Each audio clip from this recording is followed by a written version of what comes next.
Hay lugares en este país que el tiempo parece haber borrado del mapa. Pueblos donde el pavimento nunca llegó y donde la luz eléctrica es solo un parpadeo débil frente a la inmensidad de la noche. Yo llegué a uno de esos pueblos, San Juan de las Sombras, hace unos 10 años.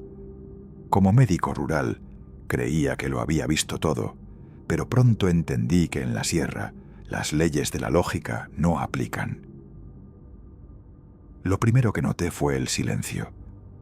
A las 6 de la tarde, las calles quedaban desiertas. No había niños jugando ni perros ladrando, nada. Solo el sonido del viento golpeando las puertas de madera vieja. «No salga después de que el sol se esconda, doctor», me dijo la dueña de la pensión. Sus ojos reflejaban un miedo que yo, en mi arrogancia citadina, confundí con superstición. Pero una noche, el deber me obligó a romper la regla. Un niño en las afueras tenía una fiebre que no cedía. Tomé mi maletín y salí a la oscuridad total. Fue entonces cuando escuché el silbido. Un silbido largo y agudo que parece humano, pero no lo es. No era un pájaro, era un sonido rítmico, constante, que parecía seguirme desde la maleza. Al girar la linterna, lo vi. No era un lobo, ni un perro grande, era algo intermedio. Tenía extremidades demasiado largas y unos ojos que brillaban con una inteligencia malévola. Lo más aterrador no fue la criatura, sino lo que pasó después. Al día siguiente confronté al comisario del pueblo. Su respuesta me heló la sangre. «Doctor, en este pueblo no nos falta comida ni nos llega la violencia. Pero todo tiene un precio. El abuelo nos cuida, pero el abuelo tiene hambre. Y anoche usted casi interrumpe el pacto. Hoy les pregunto a ustedes, ¿alguna vez han sentido que en su pueblo la paz es demasiado perfecta? ¿Se han fijado si alguien o algo los observa desde la oscuridad del monte? Dejen su historia en los comentarios. Los estaré leyendo, si es que la noche me lo permite». Antes de contarles esto, necesito que entiendan algo. Yo no creo en fantasmas. Nunca he creído en lo paranormal, ni en maldiciones, ni en espíritus. Siempre he pensado que todo tiene una explicación lógica, hasta la noche del 14 de marzo del año pasado. Ese día llegué muy cansado del trabajo. Cené, encendí la televisión y terminé quedándome dormido en el sofá con el teléfono en la mano. No recuerdo exactamente a qué hora cerré los ojos. Lo único que sé es que una vibración me despertó de golpe. Miré la pantalla. Eran las 3:07 de la madrugada. Lo que vi hizo que el sueño desapareciera por completo. Mi teléfono estaba recibiendo una llamada de mi propio número, no de un número parecido, no de un número desconocido. Era exactamente mi mismo número, llamándome a mí. Pensé que se trataba de un error del sistema o de alguna falla de la compañía telefónica. Sin pensarlo demasiado, rechacé la llamada. Apagué la pantalla y volví a dormir. Al día siguiente intenté olvidarlo, pero la noche siguiente ocurrió otra vez. A las 3:07 de la madrugada, el teléfono volvió a vibrar. Otra llamada, del mismo número, mi número. Esta vez decidí contestar. Durante unos segundos no escuché absolutamente nada. Solo un silencio extraño. No era un silencio normal. Era como si alguien estuviera del otro lado sosteniendo el teléfono, esperando a que yo hablara primero. «¿Hola?» No obtuve respuesta. Volví a preguntar. «¿Quién es?» Entonces lo escuché. Una voz. Era exactamente igual a la mía. El mismo tono, la misma forma de hablar, la misma respiración. Solo dijo una frase. «No abras la puerta esta noche». La llamada terminó inmediatamente. Me quedé mirando la pantalla durante varios minutos. Intenté convencerme de que alguien estaba haciéndome una broma. Tal vez habían clonado mi número. Tal vez existía alguna explicación. Aún así, esa noche me costó mucho trabajo volver a dormir. A las 2:50 de la madrugada, alguien tocó la puerta de mi casa. 3 golpes, lentos, firmes, como si supiera que yo estaba despierto. Sentí un escalofrío. Recordé la frase de la llamada: «No abras la puerta esta noche». Los golpes volvieron, esta vez más fuertes. Tomé el teléfono para llamar a la policía, pero antes de marcar vi una notificación, una llamada perdida, de mi propio número. Miré la hora, 3:07 de la madrugada. Volví a mirar el reloj de la pared. Marcaba las 2:51. La llamada había sido registrada 16 minutos antes de que ocurriera. No entendía cómo era posible. No abrí la puerta, apagué todas las luces y permanecí sentado en silencio hasta que amaneció. Cuando por fin salí de la casa, no había nadie, ninguna huella, ninguna explicación. Durante los días siguientes intenté convencerme de que todo había sido una coincidencia, pero la curiosidad pudo más.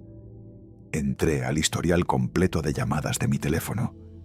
Pensé que solo encontraría las 2 llamadas que recordaba. Me equivoqué. Había 38 llamadas registradas, todas realizadas a las 3:07 de la madrugada, todas desde mi propio número. Y lo peor de todo es que yo solo recordaba haber recibido 2. Hasta hoy sigo preguntándome lo mismo. Si esas llamadas realmente intentaban advertirme, ¿de qué me salvaron las otras 36 veces? Dicen que en la construcción existen secretos que jamás salen a la luz. Historias que se cuentan en voz baja durante la hora de la comida y que los más jóvenes prefieren tomar como simples leyendas. Yo también pensaba que eran cuentos para asustar novatos. Hasta que desapareció Martín. Hace más de 10 años trabajé en la construcción de una enorme nave industrial en las afueras de la ciudad. Éramos más de 30 hombres, trabajando todos los días entre varillas, concreto y maquinaria pesada. Martín era uno de nosotros.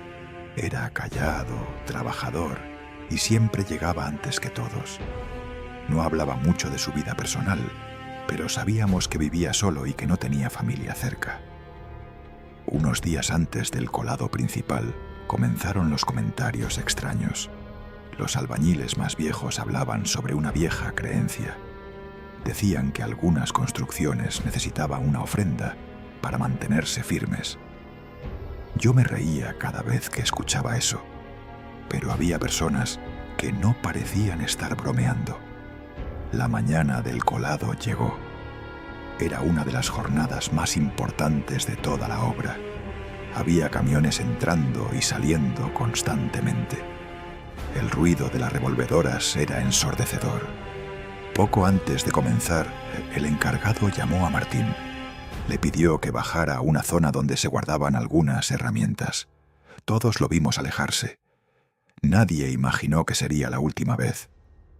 Pasaron varios minutos, luego media hora, después casi una hora, pero nadie preguntó por él. El encargado insistía en terminar el trabajo cuanto antes. Finalmente comenzaron a vaciar el concreto. Toneladas y toneladas cayendo sin detenerse. Mientras acomodaba unas tablas escuché algo. Un golpe, seco, lejano. Pensé que provenía de alguna máquina, pero volvió a sonar. Miré alrededor. Nadie parecía reaccionar. Entonces escuché 3 golpes seguidos. Sentí un escalofrío. Le pregunté a un compañero si había escuchado lo mismo. Me observó unos segundos y luego siguió trabajando sin responder.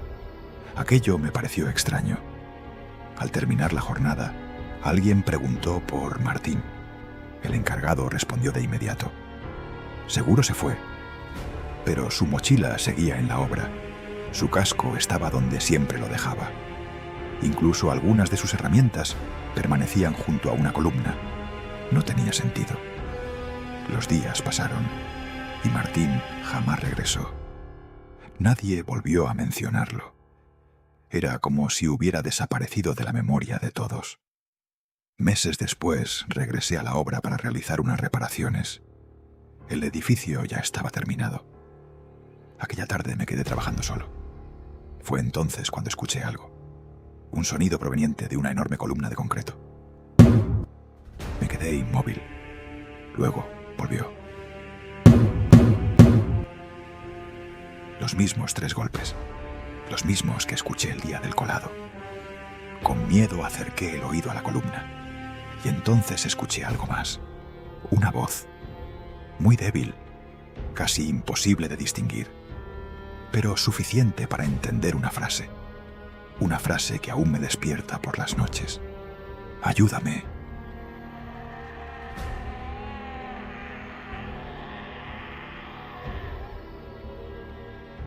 Salí corriendo. Nunca volví a trabajar en ese lugar. Han pasado más de 10 años. La construcción sigue en pie, fuerte, sin una sola grieta. Y Martín nunca apareció. Nadie denunció su desaparición. Nadie preguntó por él, como si jamás hubiera existido. Pero cada vez que recuerdo aquellos golpes, me hago la misma pregunta. Si Martín realmente se fue, ¿quién pidió ayuda desde dentro del concreto? Si alguna vez has entrado a una casa abandonada, sabes que el silencio puede ser más aterrador que cualquier ruido. Hace algunos años, un hombre llamado Roberto trabajaba limpiando tinacos y cisternas. Había escuchado muchas historias extrañas, pero nunca creyó en fantasmas. Un día recibió una llamada de una señora que vivía sola en las afueras del pueblo. «Necesito que limpie una cisterna», dijo con voz temblorosa. «Pero venga antes de que oscurezca». Roberto pensó que era una petición extraña, pero aceptó el trabajo. Cuando llegó, encontró una casa vieja, enorme y descuidada. La señora lo esperaba en la puerta. «No importa lo que escuche allá abajo. No responda». Aquellas palabras le parecieron una broma. La cisterna estaba en el patio trasero. Era profunda y estaba cubierta por una pesada tapa de concreto. Roberto abrió la tapa y comenzó a bajar por la escalera metálica. El interior estaba oscuro y húmedo. Apenas podía ver con su lámpara. Mientras limpiaba el fondo, escuchó algo. Toc, toc, toc, como si alguien golpeara una pared. Miró alrededor. No había nadie. Continuó trabajando. Minutos después, volvió a escucharlo. Toc, toc, toc. Esta vez más cerca. ¿Hay alguien ahí?, preguntó. El sonido se detuvo. Entonces recordó la advertencia de la anciana. No responda. Un escalofrío recorrió todo su cuerpo. Decidió terminar rápido. Mientras recogía sus herramientas, escuchó una voz suave, una voz de mujer. ¿Me ayudas a salir? Roberto quedó paralizado. La voz venía de una de las paredes de concreto. Por favor, tengo mucho frío. Su corazón comenzó a latir con fuerza. Sabía que era imposible. No había nadie detrás de aquella pared. Tomó la escalera para subir. Entonces la voz cambió. Ya no sonaba triste. Ahora parecía enfadada. «¡No te vayas!». Las luces de su lámpara comenzaron a parpadear. Roberto subió tan rápido como pudo. Cuando estaba a pocos escalones de la salida, sintió algo, una mano, fría, helada. Sujetó su tobillo, miró hacia abajo y vio una figura oscura de pie en el agua. No tenía rostro, solo una sonrisa enorme y blanca. Roberto gritó y logró soltarse. Salió de la cisterna y cerró la tapa de golpe. Al levantar la vista, la anciana estaba observándolo, como si ya supiera lo ocurrido. La escuchó, ¿verdad? Roberto apenas pudo asentir. La mujer bajó la mirada. Hace 30 años una niña cayó ahí dentro. Nunca encontraron su cuerpo. Roberto no quiso escuchar más. Tomó sus cosas y se marchó. Pero la historia no terminó ahí. Esa misma noche, mientras intentaba dormir, recibió una llamada de un número desconocido. Contestó. Y del otro lado, escuchó una voz infantil. Una voz que reconoció al instante. ¿Por qué me dejaste sola? La llamada se cortó. Desde entonces, cada año, exactamente la misma fecha, a las 3:03 de la madrugada. Su teléfono suena. Y cuando responde, solo escucha golpes. Toc, toc, toc. Como si algo siguiera atrapado bajo tierra, esperando que alguien vuelva a abrir la cisterna.